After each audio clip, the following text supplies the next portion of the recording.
السلام عليكم ورحمة الله وبركاته. أهلا بيكم في كل شيء وليه حل. أنت عليك المشكلة وإحنا علينا الحل. لو في أي حد بتواجهه أي مشكلة ما يترددش يبعتها لنا وإحنا إن شاء الله نحاول نساعده. وللتواصل معانا وعرض المشاكل هيلاقي كل التفاصيل في صندوق الوصف تحت. وفي الآخر ما تنساش اللايك والشير والمتابعة عشان نقدر نوصل لناس كتير ونقدر نساعد ناس أكتر. فيلا بينا نبدأ حلقة النهاردة.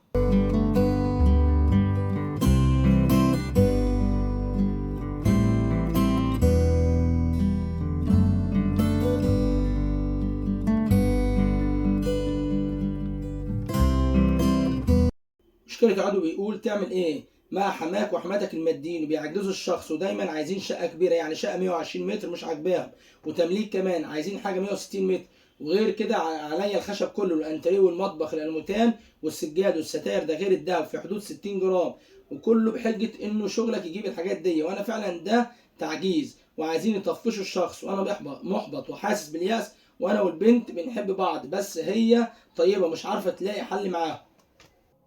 مبدئيا اللي حضرتك تتكلم فيه ده المفروض كان حصل عليه الاتفاق قبل في بدايه الخطوبه في بدايه التعارف. تمام، يعني مثلا كنت من الاول قلت لهم يا جماعه انا هجيب كذا كذا كذا والاتفاق اللي اتفقتوا عليه هو اللي تمشي عليه. فانت هنا برضو مش موضحه في القصه. تمام، نيجي بقى نحاول نحل المشكله. اول حاجه انا مش شايف غير قدامك غير حل واحد، انت تتكلم معاهم وتواجههم وتتكلم معاهم بالادب وبالاحترام وتقول لهم يا جماعه انا هعمل كذا كذا كذا ودي ظروفي كذا كذا كذا، وفهم يعني فهمهم بالراحه وعرفهم ايه حدود امكانياتك.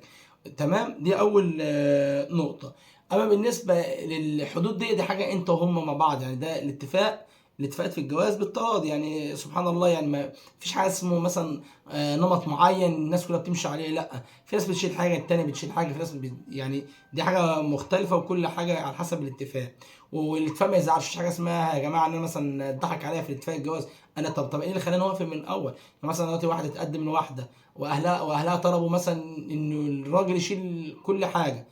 تمام، يجي بعد كده يشكي طب انت ما كنتش وافقت من الاول. سبحان الله، يعني الناس عرضوا، انت ده عرض وطلب في الموضوع اللي هو الماديات في الجواز، ده عرض وطلب. انا والله مقدرتي كذا، انت موافق موافق مش موافق خلاص. ده بالنسبه ايه للنقطه دي.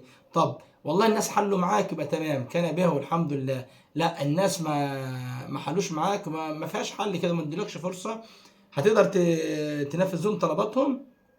انت ادرى واحد بظروفك، لو شفت تقدر تنفذ لهم طلباتهم فخلاص اتكل على الله. بالرغم ان ده غلط، يعني ما ينفعش الكل يطلبوه يجي لهم، لان لازم تفهم نقطه.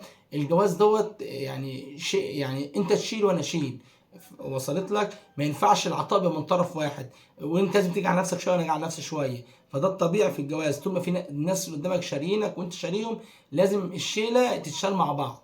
تمام، فوالله لا ما لقيتش امل خلاص يبقى كل واحد في حال سبيله. اما بالنسبه للبنت، يعني انا ما اقدرش اقول لك عليها حاجه. البنت برضو مهما كانت بنت ما لهاش حكم على نفسها ولا تقدر تتكلم مع والدتها. اه يعني ليها دور، بس برضو في الاول وفي الاخر الكلمه مش كلمتها. فبس يعني ربنا يسألك الحال ويهديهم عليك يا رب.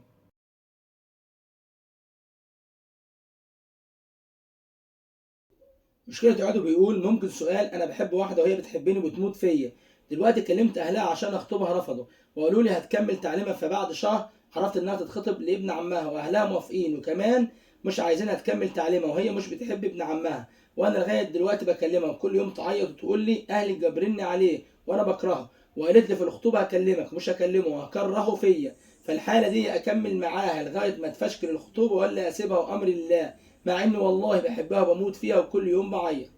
بص مبدئيا كده ربنا يعينك، بس اياكوا التخبيب. التخبيب الرسول صلى الله عليه وسلم نهى عنه، موضوع خطير. والتخبيب يا جماعه يعني بشرح بسيط كده، ان مثلا حد يقلب الست على جوزها او يقلب الراجل على مراته. تمام، يعني مثلا حد دخل ما بينهم ويحاول ان مثلا ايه يبوظ معاهم العلاقه ويزعلوا من بعض وكده. ده يعني باختصار هو مفهوم التخبيب. تمام، دي نقطه. انا شايف ان انت في القصه حاليا مالكش دور، يعني انت مش في ايدك اي حاجه تعملها. اه والله بتقول انت البنت دي اللي بتحبها هي بتحبك وكده، فهي اي محاوله تمام للعلاقه اللي هتتم بتاعتكم هتيجي من خلالها هي. يعني هي ممكن تكون بتشوف مثلا لو هي الشخص اللي هي مخطوبه له اللي هو قريبها دوت، لو انسان عاقل وانسان بيفهم وانسان متعلم مفيش مشكله، وهي قعدت مثلا معاه واتفاهمت معاه وتفهمه ان مثلا ان هي بتحب، ان هي بتحب، بس هو بتحبه حب زيه زي اخوها، مش شايفاه ان هو بقى جوزها، وتفهموا انها مثلا على علاقه بيك، وان انت عندك الجديه وعايز تقدم لها، بس القصه كلها ان انت دخلت في الصوره. وانا يعني اظن و99% هو لو راجل وراجل محترم محدش هيبقى على نفسه كده، يعني ما اظنش ان في حد هيتقدم لواحده ايا كانت ويعرف انها مثلا ما بتحبوش وتحب حد تاني هيكمل معاها، وهنا تحاول معاه يعني بالراحه ان ايه يجيب الموضوع من ناحيته هو، ان الانفصال من ناحيته هو بقى من ناحيته هو اسهل بكتير من ناحيتها هي. يعني هو مثلا لو قال انا مش عاوزها ومش عايز اكمل، فالموضوع معاها بسيط. تمام. دوت بالنسبه للنقطه دي. طب افرض هم ما يعني اهلها او هو ما نفعش الموضوع دوت، وعيد عليك تاني الموضوع دوت ما تتكلمش فيه الا لو هي واثقه من الانسان اللي قدامها عقليته ايه، عشان ممكن يوقعها في مشاكل. يعني هي اكيد طبعا يعني اتكلمت معاه، واكيد يعني حتى اضعف الايمان فهمت شويه من عقليته، فهي تتصرف على اساس دوت، على اساس دماغه ماشيه ازاي. دي النقطه دي. تمام. والله لا لقيت الموضوع ما هي ما عرفتش تحله، يبقى خلاص انا مش هقدر اقول لك، يعني هقول لك ايه؟ اصل هو ما ينفعش، ما هم اهلها وصلت لك. فباذن الله يعني اعشم في الله خير، و... واعمل اللي عليك، وباذن الله يعني عالم سبحان الله. محدش عارف مين مرات مين. تمام. دي يعني معروفه.